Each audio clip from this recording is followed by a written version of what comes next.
Olá! Hoje a gente vai mergulhar num documento bem específico, o Manual de Treinamento da Polícia Militar de Pernambuco.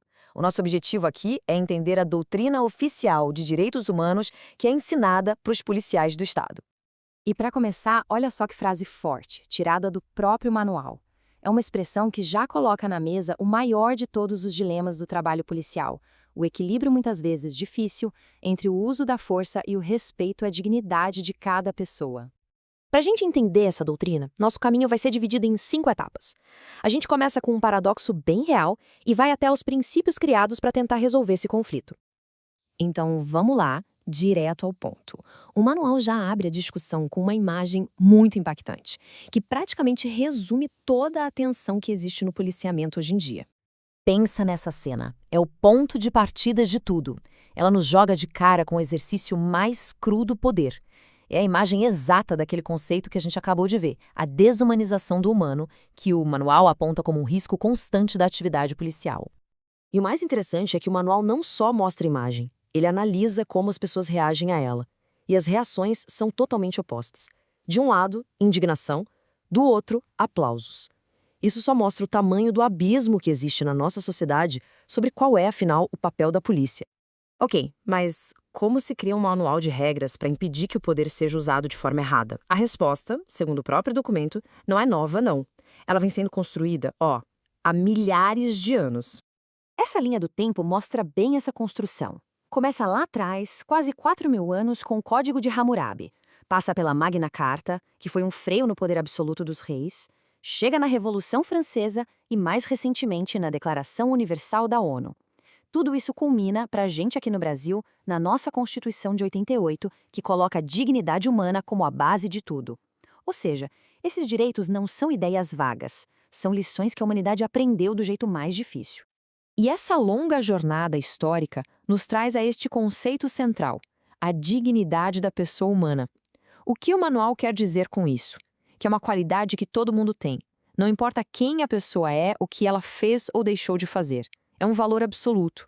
E para um policial, esse é o princípio que tem que estar acima de tudo. Tá bom, a base filosófica é essa. Mas como é que isso se transforma em regras práticas para o dia a dia na rua? Vamos ver agora como esses princípios viram um guia de conduta. É muito importante entender que essa doutrina não nasceu do nada, aqui em Pernambuco. O manual deixa claro que ela está baseada em acordos e convenções internacionais, da ONU e de outros órgãos. Ou seja, o que se espera de um policial aqui é o mesmo que se espera de um profissional em vários lugares do mundo. É um padrão global. E esses padrões globais se traduzem na prática nesses 5 princípios aqui: legalidade, necessidade, proporcionalidade, conveniência e moderação. Pensa neles como uma espécie de checklist. Para qualquer uso da força ser considerado legítimo, ele tem que passar por todos esses 5 filtros, sem pular nenhum.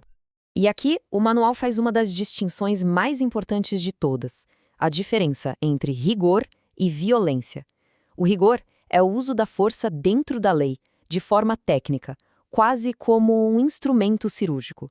Já a violência é quando esse instrumento se transforma em crueldade, em algo que ultrapassa qualquer limite e, no fim das contas, destrói a própria autoridade do policial.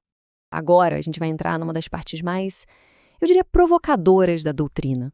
A ideia de que o trabalho do policial vai muito além de só prender ou reprimir. O manual usa esse termo, cidadão qualificado. O que isso quer dizer? Que o policial não é um cidadão como os outros. Ele representa o Estado e tem o monopólio do uso da força. Por causa disso, cada gesto, cada palavra tem um peso e um impacto gigantesco na comunidade.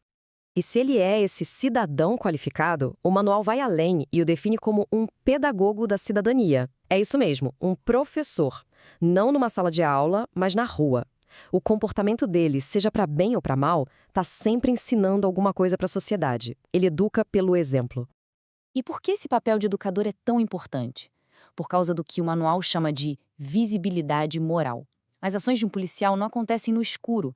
Elas acontecem em momentos de crise, com todo mundo olhando.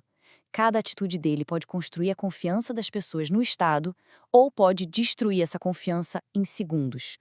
E para mostrar na prática o que acontece quando todos esses princípios são jogados pela janela, o manual recorre a um exemplo histórico. Um exemplo bem forte para deixar clara a proibição absoluta da tortura. A gente viaja agora para a França em 1762. A história é sobre Jean Calas, um comerciante que foi acusado de matar o próprio filho só para impedir que ele mudasse de religião. De repente, Calas se viu no meio de uma fogueira de fanatismo religioso e abuso de poder do Estado. Antes de ser executado, ele passou por um procedimento oficial chamado questão preliminar. O nome é técnico, mas era basicamente tortura legalizada com a presença de juízes. O objetivo? Fazer ele confessar e entregar cúmplices que nem existiam. E mesmo sob uma dor terrível, ele nunca confessou, porque era inocente. A sentença dele foi a morte na roda. E isso não era só uma execução, era um show de horror público, feito para aterrorizar a população. Em praça pública, os ossos dos braços e pernas dele foram quebrados, um a um, com uma barra de ferro. A crueldade foi tão grande que o caso chocou a Europa. O famoso filósofo Voltaire abraçou a causa e expôs a injustiça para o mundo todo.